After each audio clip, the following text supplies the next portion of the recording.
네, 샬롬 시간이 되었으므로 이제 제가 기도하고 오후 샬롬 예배 같이 시작하겠습니다. 사랑하는 하나님 아버지 감사합니다. 우리를 이 자리에 있게 하신 분이 주님이심을 늘 기억하길 소망합니다. 감사한 마음으로 또한 주님께서 주시는 그 놀라우신 은혜로 우리가 주님을 찬양합니다. 하나님 이 시간 우리의 가사들의 고백이 그리고 우리의 삶으로 하나님께 올려드리는 그 찬송이 주님 앞에 상납되기를 간절히 소망합니다. 주님 우리의 마음을 기뻐 받아주시고 이 시간 우리 온전히 주님만을 찬양할 수 있는 시간 되게 하여 주시옵소서. 사랑하는 예수님의 이름으로 기도합니다. 아멘. 우리 함께 다 같이 찬송가 302장 내 주 하나님 넓고 큰 은혜는 같이 찬송하시겠습니다. 같이 박수 치면서 찬양하겠습니다. 내 주 하나님 넓고 큰 은혜는 내 주 하나님 넓고 큰 은혜는 저 큰 바다보다 깊다. 너 곧 닷줄을 끌러 깊은 데로 저 한가운데 가보라. 언덕을 떠나서 창파에 배 띄워 내 주 예수 은혜의 바다로 내 맘껏 져가라.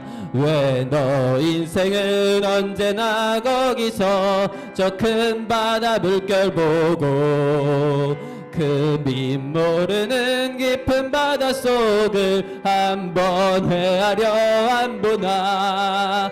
언덕을 떠나서 창파에 배 띄워 내 주 예수 은혜의 바다로 내 맘껏 져가라.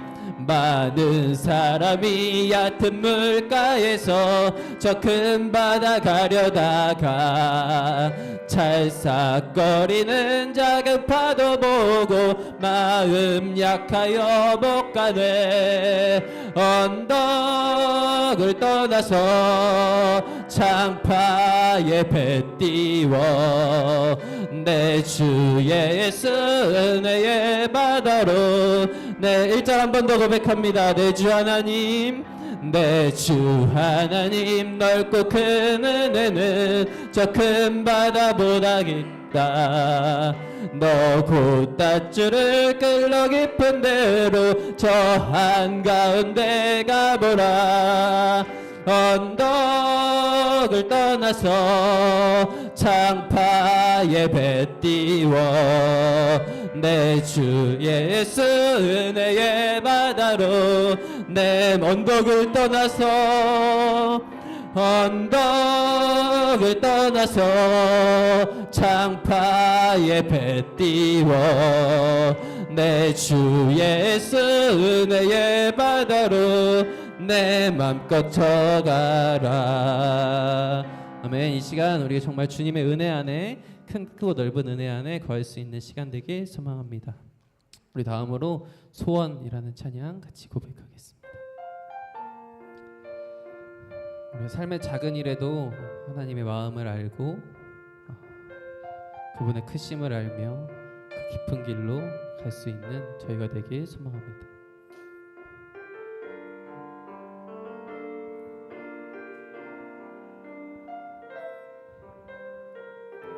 삶의 작은 일에도 그 맘을 알기 원하네.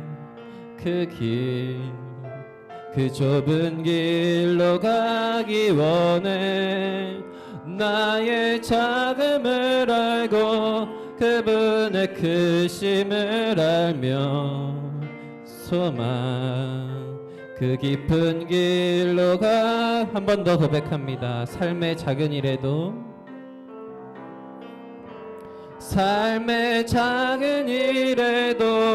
그 마음을 알기 원하네.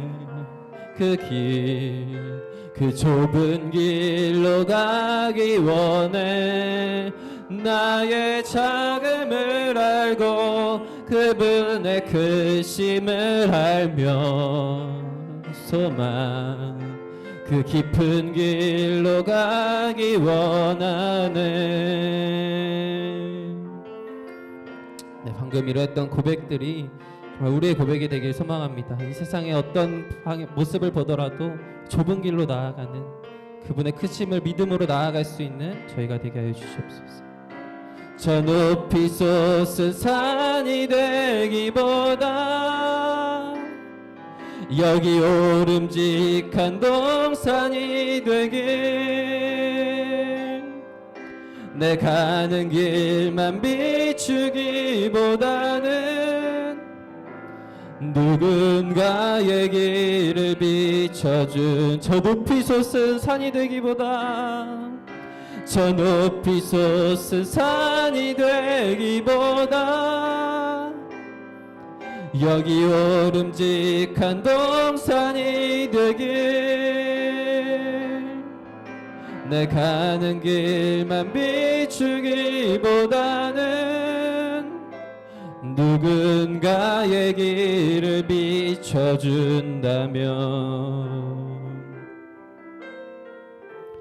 내가 노래하듯이 또 내가 얘기하듯이 살길 난 그렇게 죽기 원하네. 삶의 한 절이라도 그분을 담기 원하네. 사랑 그 높은 길로 가기 원하. 우리 처음부터 한 번 더 고백합니다. 삶의 작은 일에도 그 마음을 알기 원하네. 그 길, 그 좁은 길로 가기 원해. 나의 작음을 알고 그분의 크심을 알며 소망 그 깊은 길로 가기 원하네. 네, 우리 찬양의 고백처럼 내 삶의 한 절이라도 그분을 닮기 소망합니다. 그분의 놀라우신 사랑으로 말미암아 우리가 주님을 닮아가기 소망합니다. 같이 고백합니다. 저 높이 솟은 산이 되기보다 여기 오름직한 동산이 되길, 내 가는 길만 비추기보다는 누군가의 길을 비춰준다면, 내가 노래하듯이 내가 노래하듯이 또 내가 얘기하듯이 살길 난 그렇게 죽기 원하네. 삶의 한 절이라도 그분을 닮기 원하네. 사랑 그 높은 길로 가기 그 좁은 길로 가기 원하네. 그 좁은 길로 그 깊은 길로 가기 원하네. 그 깊은 길로 따스한 성령님, 따스한 성령님이 있기에 우리가 그 길을 걸어갈 수 있습니다. 마음으로 보내 내 몸을 감싸며 주어지는 평안함 만족하. 한 번 더 고백합니다. 따스한 성령님, 따스한 성령님, 마음으로 보내 내 몸을 감싸며 주어지는 평안함 만족함을 느끼네. 부르신 곳에서 나는 예배하네. 어떤 상황에도 나는 예배하네. 부르신 곳에서 나는 예배하네. 어떤 상황에도 나는 부르신 곳에서 부르신 곳에서 나는 예배하네. 어떤 상황에도 나는 예배하네. 부르신 곳에서 나는 예배하네. 어떤 상황에도 한 번 더 같이 고백합니다. 부르신 곳에서, 부르신 곳에 나는 예배합니다. 나는 예배하네. 어떤 상황에도, 어떤 상황에 나는 예배합니다. 나는 예배하네. 부르신 곳에서 나는 예배하네. 어떤 상황에도 나는 예배하네. 이 시간 함께 기도하며 나아가기 소망합니다. 주님을 일절가 삶으로 주님을 찬양하며 삶으로 주님을 전하는 삶을 살았습니다. 그리고 우리 이 시간 예배하기 위하여 이 시간 모였습니다. 부르신 이곳에서 우리가 예배하며 나아가기 소망합니다. 다른 것을 생각하는 것이 아니라, 다른 것을 찬양하고 다른 것을 예배하는 것이 아니라, 이 시간 오직 주님만을 예배할 수 있는, 부르신 곳에서 이 시간 주님만을 바라볼 수 있는 시간 되게 하여 주시옵소서. 이 예배를 위하여 같이 주여 한번 부르짖고 기도합니다. 주여,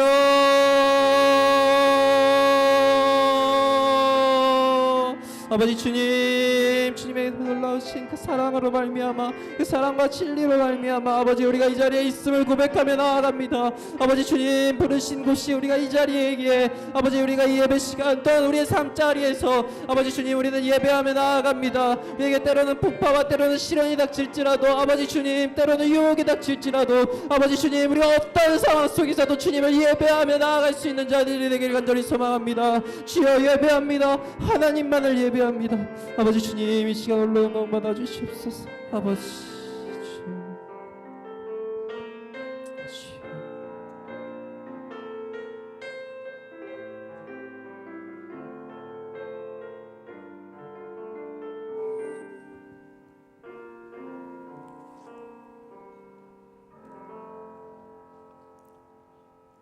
참 좋으신 하나님, 오늘도 우리에게 복된 새날, 특히 주의 거룩한 날을 허락하신 주님 감사를 드립니다. 세상의 많은 피조물 가운데 우리를 구별하여 부르시고 사랑을 주시는 주님을 생각할 때마다 이 모든 것이 하나님의 은혜가 아닌 것이 하나도 없음을 생각하며 더욱 감사를 드립니다. 그러나 우리가 세상 속에 살면서 그 부르심에 합당한 구별된 삶을 살며 이웃을 향한 사랑의 수고를 실천하고 또 장차 올 구원을 인내로 기다려야 함에도 십자가의 고난의 삶은 피하고 싶고 그 은혜의 달콤한 열매만을 바라는 삶을 우리들이 바라고 있는 것을 고백하지 않을 수 없습니다. 주여 우리의 죄를 용서하여 주시고 이런 삶을 결단하여 버리고 온전한 하나님의 기뻐하시는 자녀의 삶을 살도록 도와주시옵소서. 성령님, 오랜 세월 동안 주님을 따르며 산 것 같지만 여전히 어린아이처럼 연약한 믿음으로 주께서 함께 하심을 잊어버리고 세상 일의 근심과 불안으로 허락하신 평안을 누리지 못하는 저희를 불쌍히 여기사 우리의 생각과 마음이 흔들리지 않고 든든하게 설 수 있도록 도와주시기 원합니다. 주님, 온 세계에 연이어 발생하는 질병이나 기상이변, 또 더해가는 물질 만능의 풍조, 인간성의 거칠어짐 등으로 우리가 날마다 많은 탄식과 두려움으로 미래를 바라보고 있습니다. 이런 때 주께서 주시는 말씀의 지혜의 눈으로 세상을 바라보며 시대를 분별할 수 있게 되길 원합니다. 말씀을 통해 알려주신 마지막 때의 징조와 환난 가운데서 주의 이름을 진실되게 부르며 구원을 기다리는 이들을 지켜주시기 바라며 더욱 깨어있어 그날을 준비하게 도와주시옵소서. 우리 교회의 모든 이들이 자신을 돌아보며 더욱 깨어있어 그날을 준비하게 하소서. 우리들이 이 세상 살면서 분명한 주의 자녀의 모습으로 살아가길 결단하게 하시고 우리의 가정과 나라, 더 나아가 온 세계의 믿음의 공동체가 구별된 삶의 모습으로 나타내서 우리 각자 자기 자리에서 주변을 밝히는 작은 불꽃과 소금으로서의 역할을 잘 감당하게 되길 원합니다. 이 시간 성령님께서 말씀을 전하실 목사님을 붙드셔서 믿음의 자녀들이 전하시는 말씀을 잘 깨달아 알고 그리고 나아가 행하고 결단하게 되도록 능력을 더하여 주시기 원하며 듣는 이가 성령으로 감동되어 아멘으로 화답하며 더욱 강건해져서 일주일 동안 세상 속에서 살면서 말씀대로 살아갈 힘을 얻는 시간이 되기를 원합니다. 주여 함께하는 예배를 통해 성도 간의 사랑의 교제를 이루게 하사 찬양하고 기도하며 말씀을 들음으로 서로를 격려하고 그래서 연약함이 사라지고 절망이 소망으로 변하고 함께 하시겠다 하신 약속을 기억해서 감사와 기쁨의 자리가 되게 하시어 교회의 빈자리가 어서 가득 차기를 원합니다. 오늘 이 모든 말씀을 우리를 위해 십자가를 지신 예수님처럼 우리 자신도 그 십자가에 달려 있음을 생각하며 예수님의 이름으로 기도하였습니다. 아멘.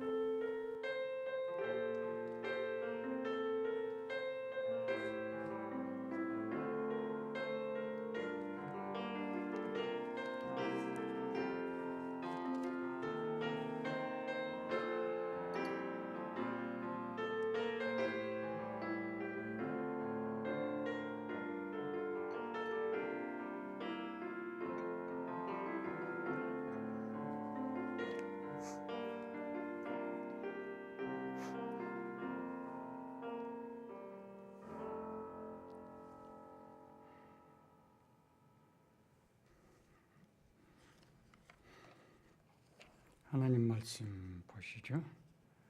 요한계시록 11장입니다.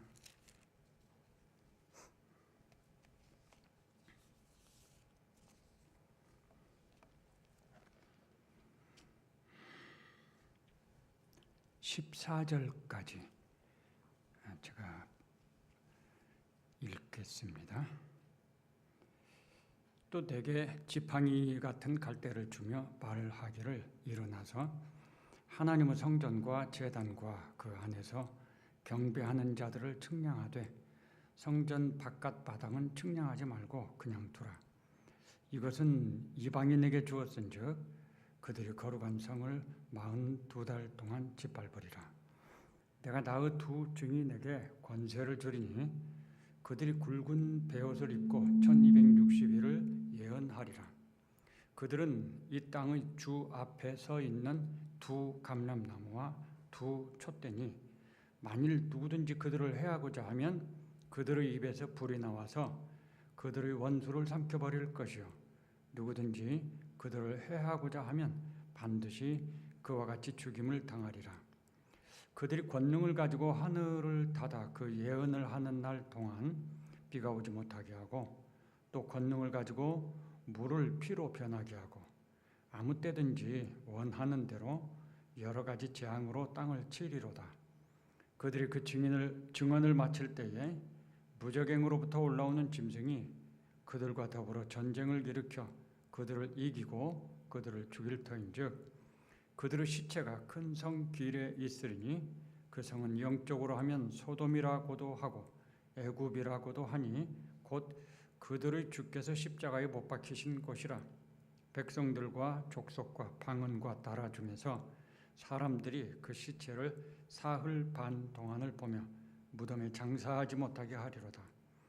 이 두 선지자가 땅에 사는 자들을 괴롭게 한 고로 땅에 사는 자들이 그들의 죽음을 즐거워하고 기뻐하여 서로 예물을 보내리라 하더라.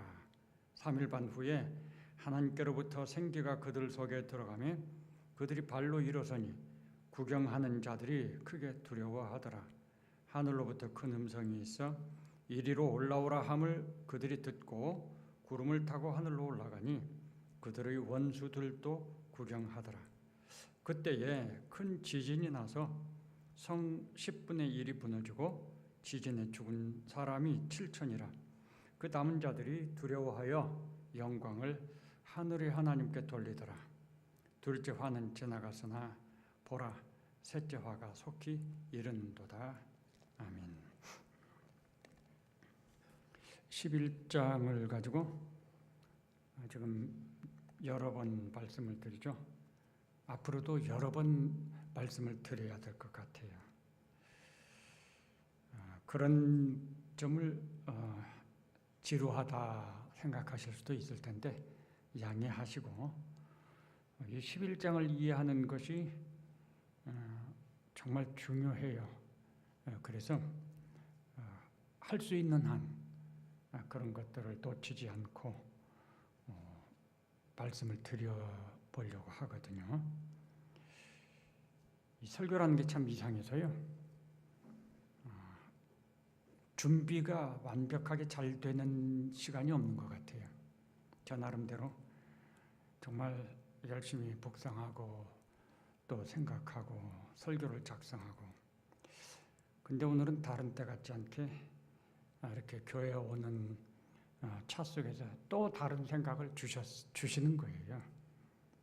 그래서 버스 속에서 열심히 이 핸드폰에 막 적고, 근데 그 흐름이 제가 준비한 것과 좀 달라서 또 조금 전까지 막 정리하고 그랬어요.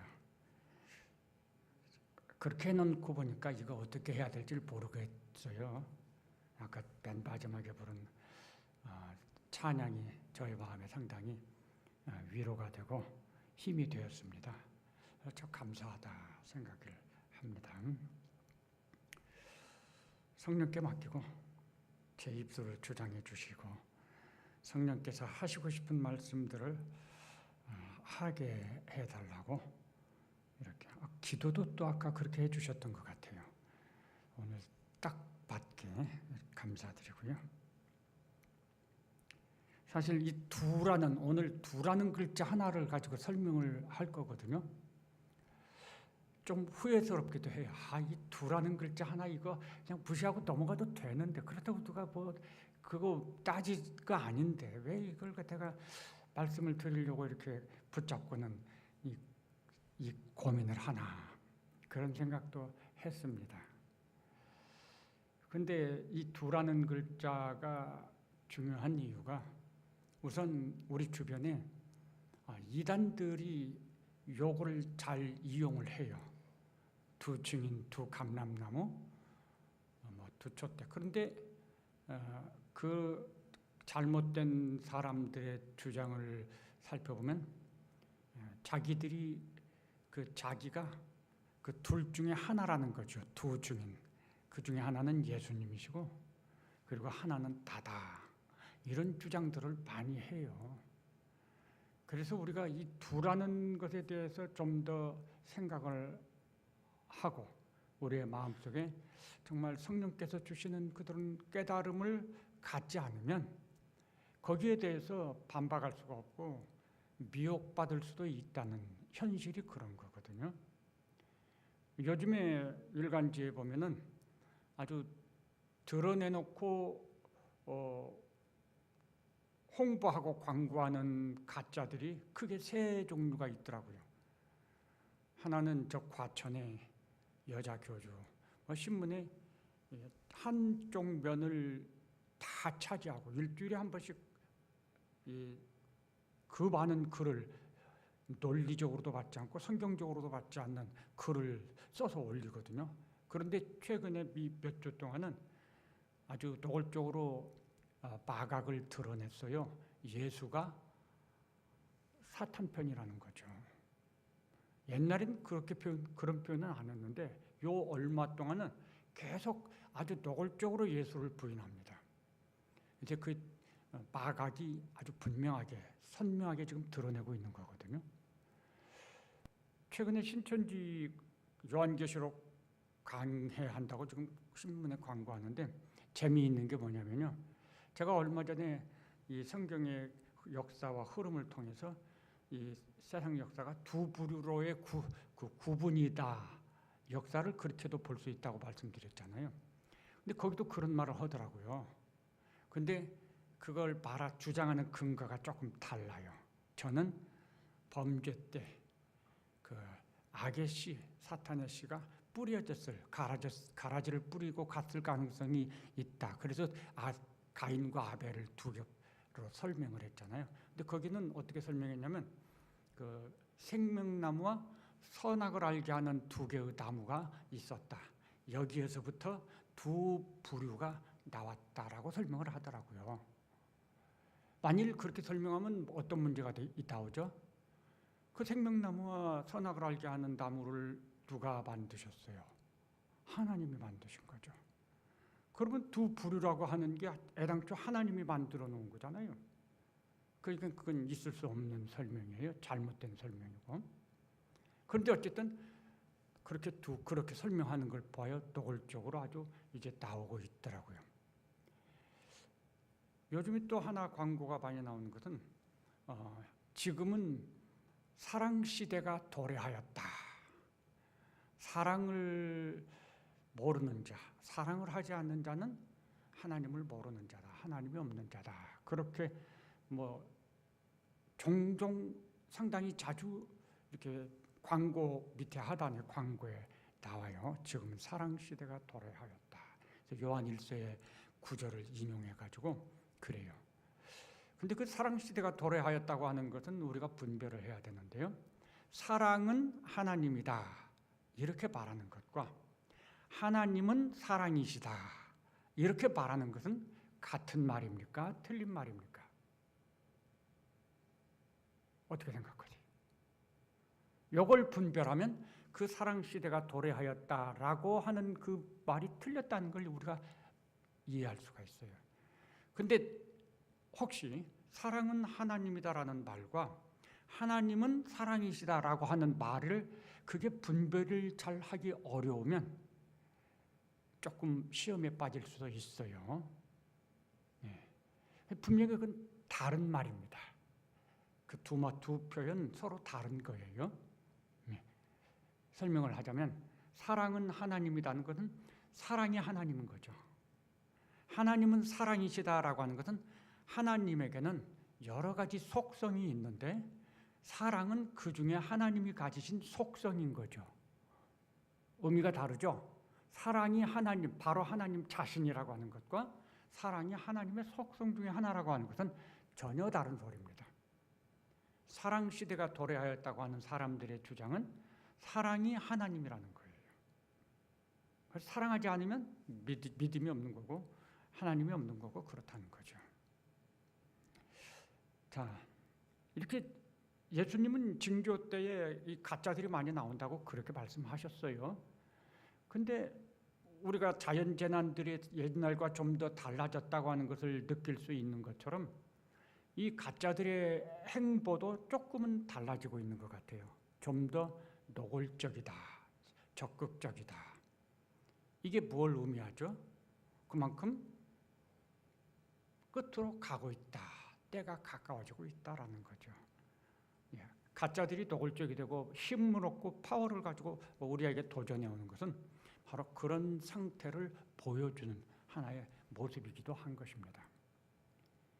그래서 그러다 보니까 이제 두라는 이 것도 그냥 어쨌든 짚고 넘어가야 할 것이로구나 그런 생각을 하게 됐습니다. 증인, 감람나무, 촛대, 선지자 중요한 표현들이었죠. 근데 그걸 그저 한마디로 하면 우리 교회와 성도들을 의미하는 거라고 그랬죠. 그런데 그 앞에 똑같이 두라는 이 숫자를 붙인 거예요. 두. 그러니까 증인이고 감람나무고 촛대고 선지자인데 그 앞에 붙어 있는 숫자 두라고 셋도 아니고 하나도 아니고 두라고 하필이면 붙여놓은 것이에요. 그것은 나름대로 하나님께서 그 두라는 이 숫자 표현을 통해서 우리에게 뭔가 깨닫게 해주시려고 하는 것이 있지 않겠는가. 하나님이 그냥 말씀하시는 분이 아니니까요. 그런 생각이 듭니다. 우선 지난번에 말씀드린 것처럼 이 호칭들은 신구약 전체에 연관된 호칭들이었죠. 증인은 뭐라고 했죠? 신분을 나타내는 거다. 감람나무와 촛대는, 감람나무는 구약교회를 대표해서 하는 표현이었고 증인을 구약시대는 감람나무 이렇게 표현했다는 거죠. 그럼 증인을 신약시대에는 촛대, 교회 이렇게, 신약교회는 촛대 이렇게 설명한 거란 말이죠. 그리고 선지자는 사명을 나타낸다고 그랬죠. 그래서 구약교회의 사명이든 신약교회의 사명이든 모든 믿는 자에게는 공통적인 사명이 있는데 그것은 선지자의 사명이다. 우리가 뭐 좋든 싫든 우리에겐 그런 사명이 있어요. 특히 세상 끝날의 성도들과 교회는 선지자의 사명이 있다. 제가 어저께도 함께 만나는, 교제하는 사람들을 만나서 이 말씀을 강조를 했어요.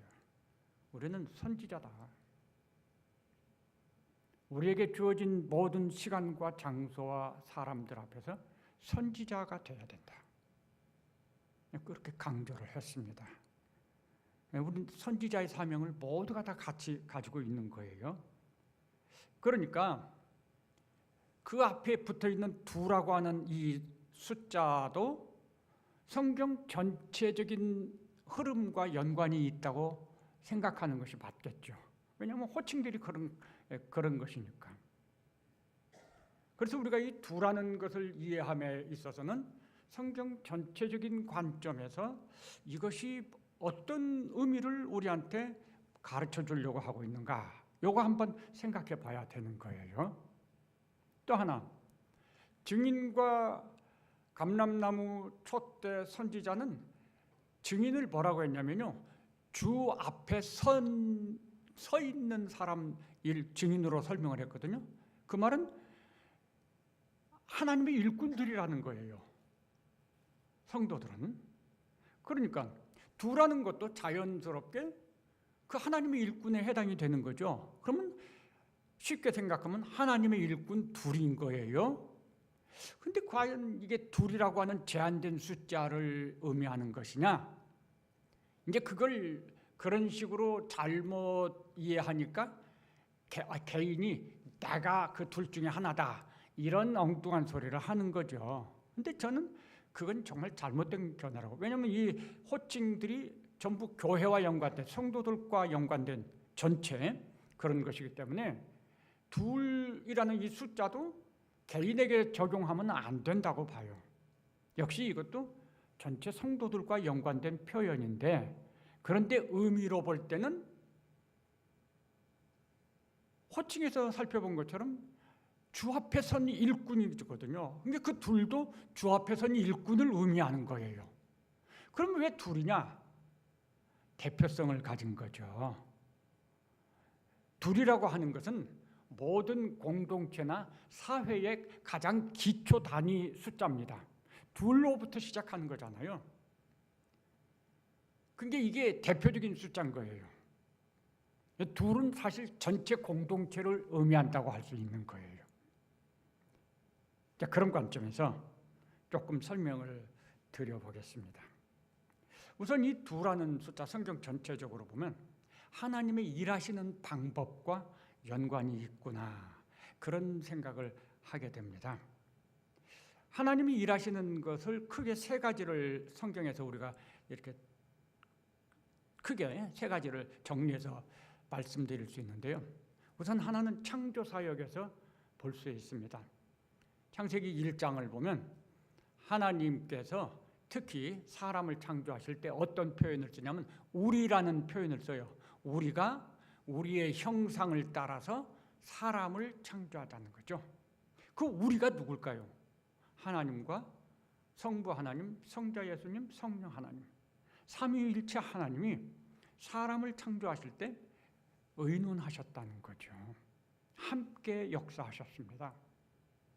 이 정말 중요한 사상이에요. 하나님의 일하시는 방법. 근데 창조에서만 그런 게 아니에요. 우리를 구원하시는 것과 연관해서도 삼위일체 하나님이 함께 일하십니다.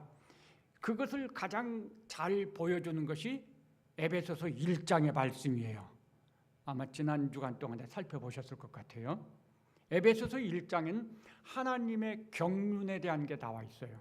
하나님이 계획하셨고, 그리고 예수님이 그 계획을 성취하시고, 성령님께서 그 계획을 성취하신 그것을 각자에게 적용하셨다. 그래서 우리의 구원이 성립이 되는 거죠. 그래서 이 구원과 연관해서도 하나님은 독자적으로 하지 않아요. 삼위 하나님께서 함께 일하시고 함께 참여하시고 행하시는 거예요. 그 다음에 하나님의 나라에 대해서도 한번 생각을 해보십시오. 하나님께서 하나님의 나라를 꿈꾸셨습니다. 어떻게 하나님의 나라를 세우시려고 했을까요?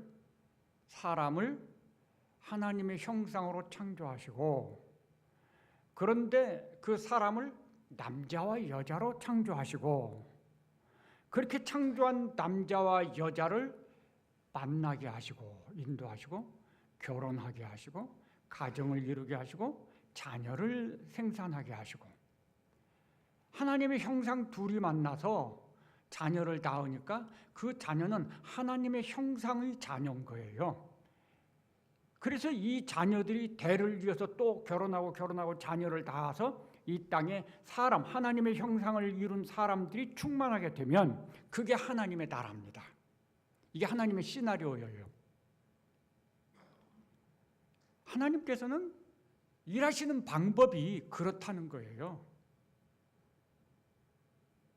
하나님께서 이 마지막 때에 역시 일하시는 것도 그런 그 큰 테두리에서 벗어나지 않는다는 거죠. 두라는 것이 그런 관점이 있지 않겠는가. 그래서 실제로 성경에 보면 이 둘이라는 숫자가 강조된 예들이 또 많이 있어요. 예를 들면 법정에서 어떤 문제에 대해서 증언을 할 때 두세 사람의 증인이 있어야 되죠. 그래야만 그 증언이 유효하게 된다고 그랬습니다. 이스라엘이 출애굽해가지고 아말렉과 광야에서 전쟁을 할 때 모세가 기도하는데 팔이 아프잖아요. 혼자서는 못해요. 그래서 양쪽에서 아론과 훌이 팔 하나씩 붙잡고 이게 내려가지 않도록 붙들고 있어가지고 종일 이 팔이 내려가지 않음으로 인해서 이스라엘이 아말렉을 물리쳤다 그랬어요. 하나님이 일하시는 방법이에요. 또 솔로몬의 성전, 우리가 잘 알고 있는 솔로몬의 성전 그 문 앞에는 노수로 만든 두 개의 아주 우람한 기둥이 있죠. 야긴과 보아스. 이 성전을 떠받치고 있는 굉장히 중요한 기둥이 있어요. 둘이란 숫자는 상당히 그것과 연관해서 많이 설명을 하죠. 예수님께서 제자들을 12제자를 파송하시거나 70인을 파송하실 때도 둘씩 짝지어서 파송하셨습니다. 이 둘이라고 하는 숫자가 상당히 성경에서는 자주 등장하고 그만큼 중요한 의미를 가진 숫자다라고 하는 것입니다. 그러니까 이런 걸 가지고 이것을 다 개인에게 적용하고 자기를 드러내고 하는데 쓰려고 한다면 그건 좀 무리한 것이다. 좀 이해하기 어려운 것이다. 받아들이기 어렵다는 거죠. 자, 그 다음에 이제 두 번째로 하나님이 일하시는 방법이 그렇습니다. 그 다음에 이 두라는 숫자가 아까 말씀드린 것처럼 호칭과 증인, 감람나무, 촛대, 선지자, 이 호칭 앞에 붙여져 있단 말이죠. 그런데 이 호칭을 가지고 볼 때 그들은 통칭해서 주 앞에 선 일꾼들인 거예요. 둘도 말씀드린 것처럼 하나님 앞에 선 일꾼으로서 가치 있는 존재를 우리는 생각할 수 있습니다. 이들은 정말 중요한 사람들인 거예요. 하나님 앞에서. 그런데 하나님 앞에서 중요하다고 하는 그 개념이 어떤 뜻일까? 우리가 공부를 많이 해서 박사학위를 대여섯 개 가지고 있으면 그것이 하나님 앞에서 중요하다, 가치 있는 일꾼이다. 그럴까요? 우리가 소유가 많거나 우리가 힘이 장사거나 뭐 이런 또 재능이 탁월하다든가 그런 것들이 하나님 앞에서 우리가 가치 있는 일꾼으로서 중요한 일꾼으로 인정받는 그런 어떤 자격이나 조건이라고 말할 수 있는가요? 물론 아니라고 다들 대답하실 것 같아요. 그렇죠? 저도 그거 아니라고 생각해요. 성경은 그렇게 말하지 않습니다. 그러면 하나님 앞에서 선 일꾼, 하나님이 기뻐하시는 일꾼, 뭘 가지고 그렇게 우리가 말하고 생각할 수 있는가? 오늘 아침에 달란트 비유 말씀을 잠깐 하셨어요. 그 달란트 비유를 예를 가지고 설명을 하면요, 세 종이 대표적으로 설명이 나와 있죠. 그 중에 두 종, 5과 2 달란트 받은 두 종은 받은 즉시 나가서 장사했단 말이에요. 근데 마지막 한 달란트 받은 종은 장사 안 했잖아요. 그러면 뭐가 차이가 있냐? 이 5, 2 받은 종은요, 자기 주인이 뭘 원하는지 알고 있었던 거예요. 그것이 무엇인지 설명이 안 돼 있어요. 그런데 이 사람들은 주인이 원하는 뜻이 뭔지를 알았던 거예요. 그러니까 묻지 않고 즉시 나가서 주인이 원하는 것을 했다는 말이거든요. 근데 마지막 한 달란트 받은 종은 그런 생각을 몰라서 안 했는지 거절한 것인지 어쨌든 안 했어요. 어쩌면 그도 조금은 짐작할 수 있었을 것 같아요. 그런데 어쨌든 아무것도 안 했죠. 그러니까 나중에 주인이 와서 뭐라고 하죠? 5 남견 종들을 향해서는 똑같은 칭찬을 해요. 잘했다, 착하고 충성된 종아. 근데 한 달란트 받은 아무것도 안 한 그 종에게는 게으른 종아. 그리고 책망하죠. 그리고 징계하죠.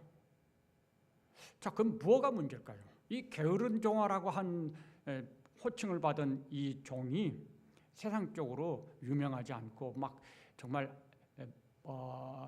질이 안 좋은 그런 사람이어서 그렇게 말씀한 건가요? 그런 게 아니에요. 세상적으로는 유명할 수도 있어요. 세상적으로는 칭찬받는 사람일 수도 있어요. 세상적으로는 사람들이 다 선망하는 사람일 수도 있어요. 그럼 뭐가 달라요? 주인에게 주인의 뜻에 따르지 않은 거. 내가 세상을 소유하고 있지만 나의 주인의 뜻을 무시하고 따르지 않으면 주인이 볼 때는 나는 악한 종인 거죠. 내가 별걸 다 해도 주인의 뜻을 따르지 않으면 나는 악한 종인 거예요. 근데 내가 세상이 말하는 것에 따르지는 않았어도 세상이 볼 때는 어리석어 보이고 그래도 주인이 볼 때는 넌 내 말대로 했구나, 내 뜻대로 했구나. 그러면 주인은 나를 충성된 종아 이렇게 말씀할 거예요.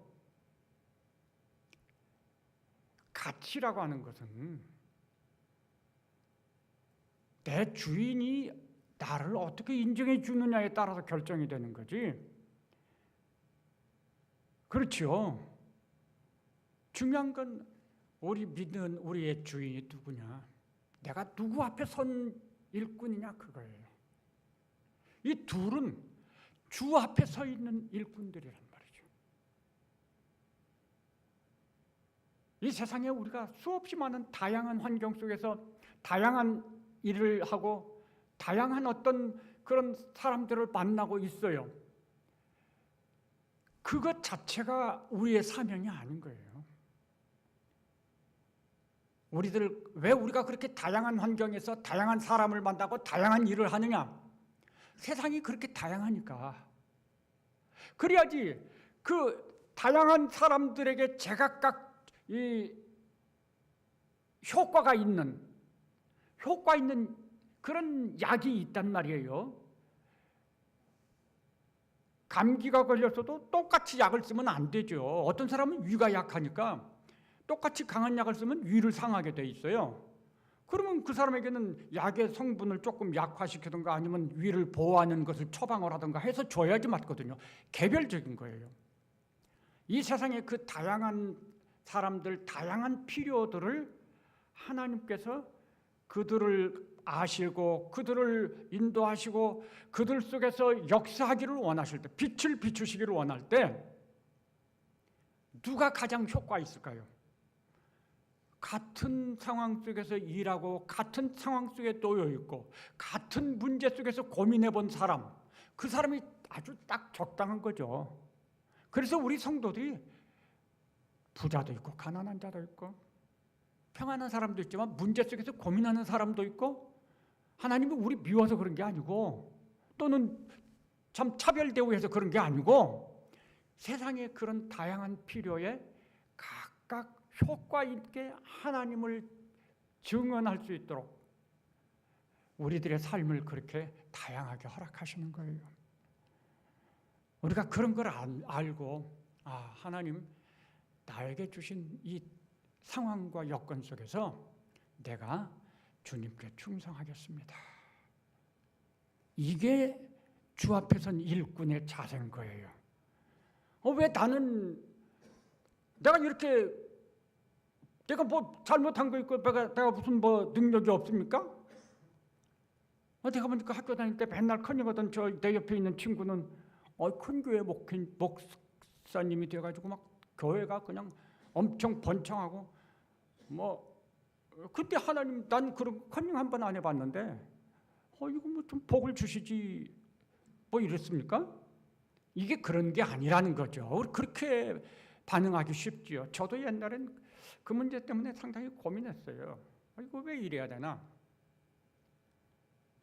알고 보니까 이 세상의 다양한 필요, 그거에 누구를 거기에 딱 갖다가 붙여야지 효과 있을까, 적절할까, 가장 능력 있게 주인의 뜻을 잘 감당할 수 있을까. 그래서 어떤 사람들은 특별훈련을 해요. 특수부대처럼. 모든 사람이 다 특수부대가 되는 건 아니죠. 그러나 어떤 사람들은 특수부대가 되는 거죠. 그런 특수부대가 된 사람들은 특별한 상황 속에서 사역을 해요. 어떤 선교사님들은 국내에 들어온 외국인들, 젊은이들을 모아서 정말 열심으로 땀을 흘리면서 기술을 가르치고 전도하고, 지난주에 그런 선교사님을 하나 만났어요. 자기의 삶을 들여서 그렇게 하더라고요. 저희 동네에서 30년을 했다는데 30년 전이면 그 동네 와서 땅 엄청 크게 갖고 빌딩 짓고 부자 됐을 수 있어요. 그 일을 한다고 하면서. 그런데 거기 가보니까 요즘 식으로 쉽게 설명하면 초가삼간 속에서 일을 하는 거예요. 아니 그 시간 동안, 그 긴 세월 동안 그렇게 먼저 들어와서 일을 했으면서 자기를 위해서는 하나도 생각지 않은 거죠. 그저 하나님께서 그에게 하라고 하신 일에 충성하는데 시간을 다 보냈는데 지금 와서는 그런 모습이 됐어요. 마음이 참 안타까웠습니다. 그렇지만 주인이 볼 때는 잘했다, 충성된 종아, 이렇게 말씀하시지 않겠습니까? 가치는 주인이 인정을 해야 돼요. 그래야지 그 가치가 인정받는 거죠. 둘은 그렇게 주인에게 인정받는 일꾼이었다. 그거를 지금 여기서 보여주고 있는 게 아니겠는가, 그렇게 생각을 했습니다. 그리고 이제 마지막으로, 지금 이 계시록 11장은 마지막 시대를 배경으로 하는 말씀이잖아요. 세상 끝날을. 이 세상 끝날에는 말씀드린 것처럼 우리 교회와 성도들은 누구든지 다 증인이 돼야 하고 누구든지 다 선교사로서의 사명을 가지고 있어요. 우리는 우리의 삶에 주어진 모든 상황과 형편 속에서 선교사가 돼야 돼요. 선교의 일을 해야 돼요. 선교의 일이라고 하니까 막 세계 선교, 막 전도지 들고 나가서 그런 것만 생각하면 안 되죠. 그것도 있지만 선교는 우리 생활 자체가 선교의 생활이에요. 삶이 선교하는 거예요. 우리가 말하는 거, 표현 한마디 하고 웃고 표정 한번 짓는 거, 이게 다 선교적인 거예요. 지금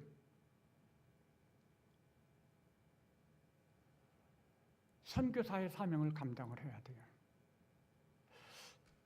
두 둘이라고 하는 이 숫자를 통해서 그것을 나타냈을 때 여긴 좀 더 깊이 생각해야 될 것이 뭐가 있을까? 우선 목표가 하나가 돼야 되는 거죠. 둘이 목표가 제각각 달라서 동쪽을 바라보고 서쪽을 바라보고 그러면 못하는 거잖아요. 이 둘은요, 목표가 하나가 되는 거예요. 마치 배를 함께 타고 노를 저어서 목적지를 향해서 가는데 하나는 왼쪽에 앉아서 노를 젓고 하나는 오른쪽에 앉아서 노를 젓는 거예요. 이 둘이 한 목표를 가져야 되고 그리고 서로 조절을 해야 돼요. 성령의 열매 중에 절제라는 것이 여기에 필요해요. 내가 힘이 세다고 막 하면은 배는 빙글빙글 돌겠죠? 아니면 뒤집어지던가. 이 노를 저어보셨으면 이해하실 수 있을 거예요. 노를 저을 때 함부로 저으면 위험한 거잖아요. 둘은 배를 한 양쪽에서 힘을 서로 조율하고 서로 쳐다보고 맞춰가면서 한 목표를 가지고 그 목적지를 향해서 나아가는 일꾼들인 거예요. 우리 성도들, 우리 교회가 그런 모습이 되어야 한다는 거죠. 저는 이 둘이라는 이 표현에서 그런 걸 우리 모습이 그래야 되는 거구나. 둘이 하나가 돼야 되는 거죠. 둘이지만 사실은 하나예요. 그걸 팀워크라고 그래요. 팀워크가 이루어지지 않으면 안 돼요. 게임에서 지도록 되어 있어요. 이 계시록 11장은 마지막 영적인 대활 전쟁의 시간을 지금 우리한테 보여주고 있어요. 이 시간, 이 상황 속에서 우리가 이기는 자가 되기 위해서는 둘이 하나가 돼야 되죠.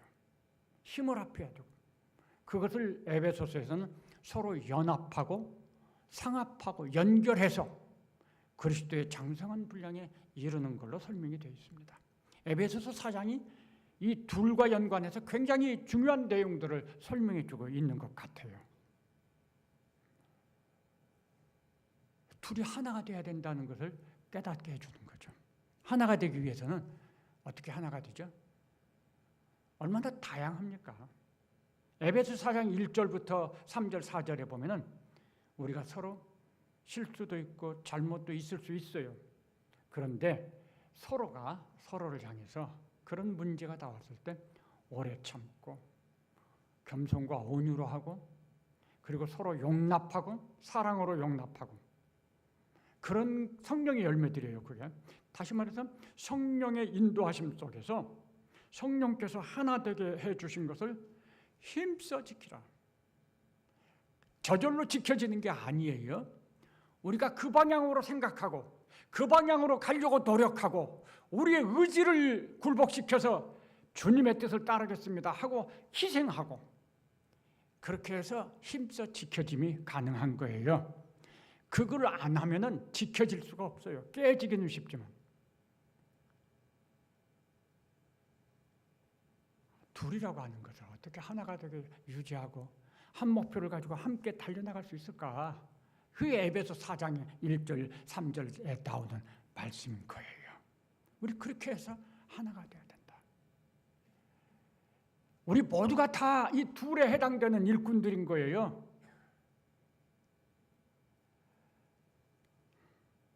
고린도전서 12장에서는 이런 것들과 관련해서 그리스도의 몸의 지체로서 설명하죠.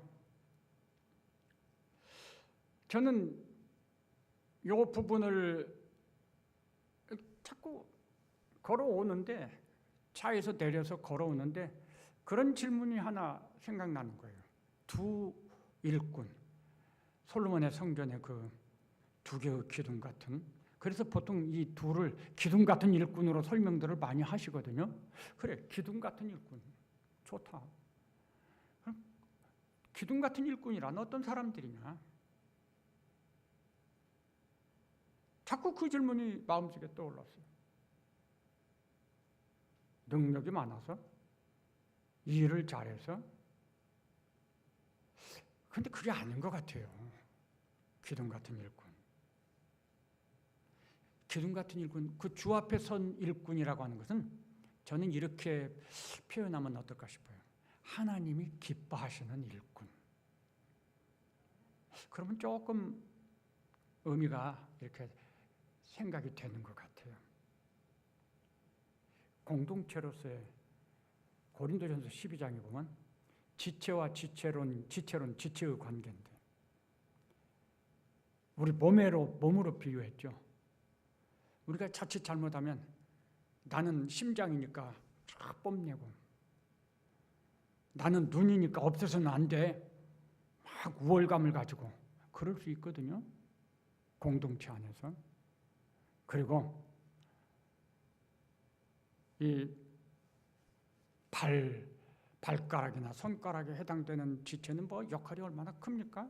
그것도 새끼손가락이라고 한다면 그러니까 이거 무시할 수 있다는 거죠. 그냥 없는 존재로 치부해 버릴 수 있고 왕따시킬 수도 있고. 근데 그러면 안 된다는 거죠. 정말 하나님이 원하시는 기뻐하시는 일꾼이란 어떤 의미일까? 새끼손가락은 이거 오른쪽 새끼손가락인데 이 오른쪽 새끼손가락의 역할을, 이 위치를 내 몸의 어떤 다른 부분이 대신할 수 있습니까? 이거 없어도 된다고 생각하나요? 만일 없어도 되면 그건 몸에 장애가 있는 거죠. 이걸 대신할 수 있는 건 없어요. 몸에 수없이 많은 기관이 있지만 이 새끼손가락 대신할 수 있는 거 없다고요. 이 새끼손가락은 이것 자체로 가장 유일한 가치를 가지고 있고 고유한 가치를 가지고 있는 거예요. 누가 다시 대신해 줄 수가 없어요. 오직 이 새끼손가락만 이 위치를 지킬 수 있고 이 역할을 할 수 있단 말이에요. 이게 지체론의 핵심이에요. 세상적인 관점으로 보면 우열이 있고 등급이 있는 것 같지만 하나님의 관점에서는 똑같아요. 다 고유한 지체인 거예요. 어떤 지체가 대신해 줄 수 있는 그런 게 아닌 거예요. 전부 저마다의 위치가 있고 저마다의 역할이 있고 그런 거예요. 하나님께서 우리를 둘에 해당되는 존재로 이렇게 만드실 때 공동체 안에서 우리들 각자가 다 고유한 위치가 있고 역할이 있고 그걸 대신할 수 있는 사람이 없어요. 오직 나 자신만 그 자리에 있을 수, 그 자리에서 나에게 주어진 그 일을 책임 감당하는 것, 이게 하나님이 원하시는 거예요. 하나님이 원하시는 거예요. 그러면 각각의 기관들이 자기의 책임을 잘 감당한다는 것은 다른 말로 하면 뭐죠? 건강한 몸. 그게 가장 건강한 정상적인 몸인 거예요. 어딘가 약간 가시 하나만 박혀도 몸이 불편해지죠? 그럼 건강이 그만큼 침해된 거예요.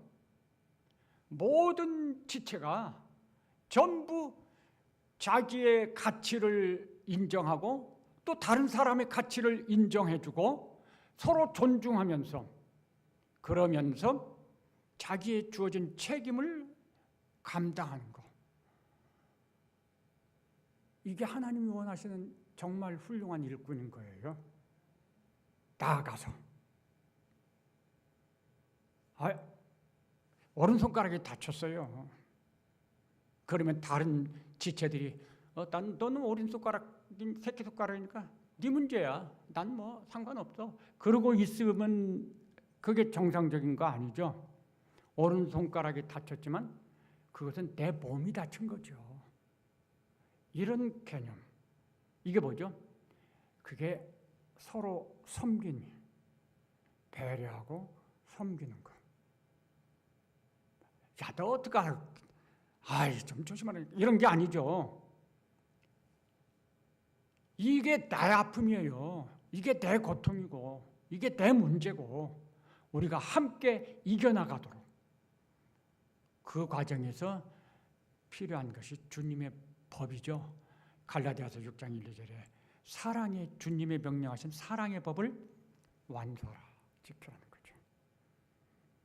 이게 이 둘이라고 하는 이 표현 속에 함축되어 있는 그런 놀라운 은혜로운 의미다.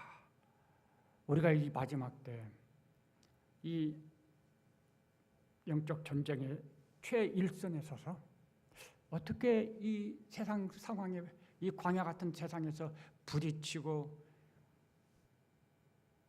가야 할 길을 가면서 마침내 이기는 자가 될 수 있을까? 이 두라고 하는 이 말씀을 통해서 하나님께서 우리에게 뭔가 가르쳐 주시려고 한 것이 있었지 않았나? 그것이 이런 게 아니었겠나? 그런 생각이 들어서 말씀을 드렸습니다. 처음에 말씀드린 것처럼 이걸 개인적으로 하나는 그리스도고 하나는 나다, 이건 아니라고 생각합니다. 그런 말에 미혹받지 마시기를 바라고요. 기도하시겠습니다.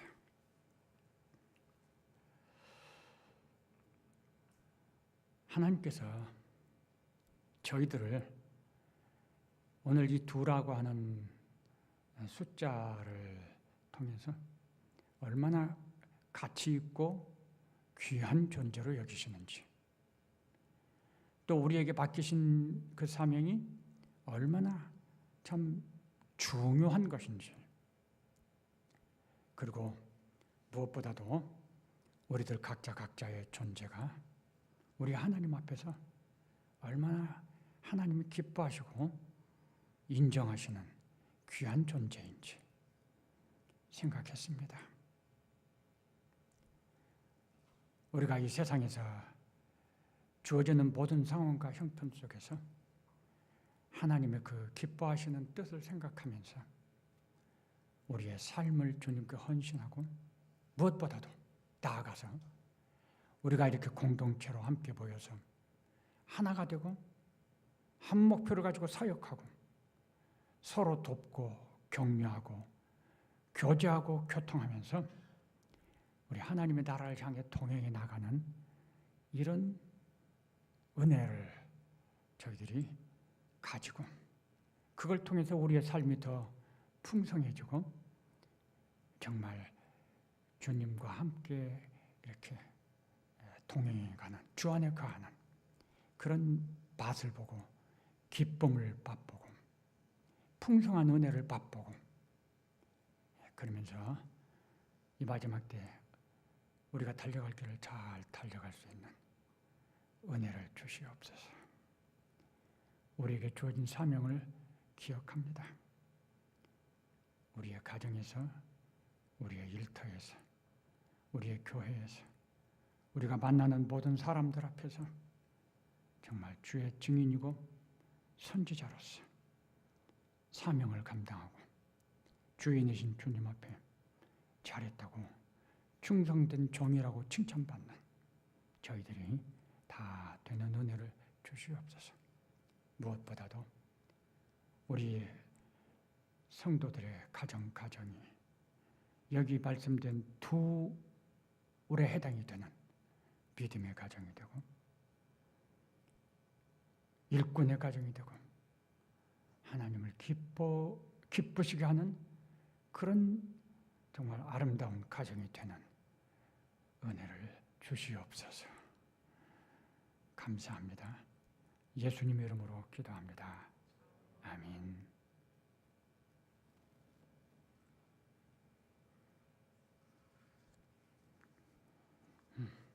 시간이 다른 때보다 조금 일찍 끝났지만 그렇다고 시간을 늘리지는 않겠습니다. 축도하겠습니다. 지금은 우리 구주 예수 그리스도의 은혜와 하나님 아버지의 크신 사랑과 성령 하나님의 교통, 감화, 충만하심이